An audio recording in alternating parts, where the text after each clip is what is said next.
camera कति पटोला भने कि 10 पटोला भन्नु मैले एक्लै भने विषय मान्दै मान्छेले देखेन देऊ न ब्रो ए ल ल दे त बुढ्ला देऊ के यो धेरैमा देख के है कहाँ देख फोटो खिचेर आइ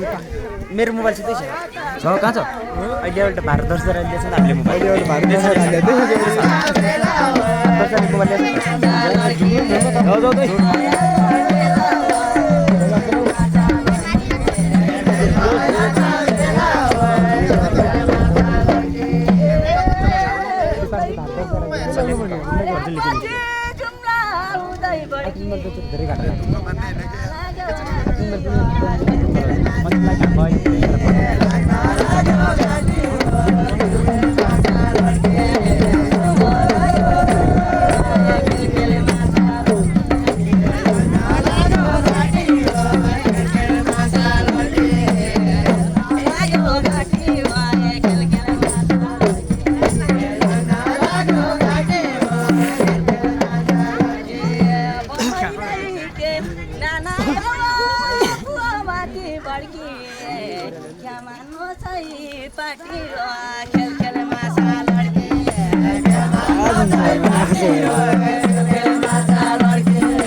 ओ त्यो पानीमा चाहिँ हाल न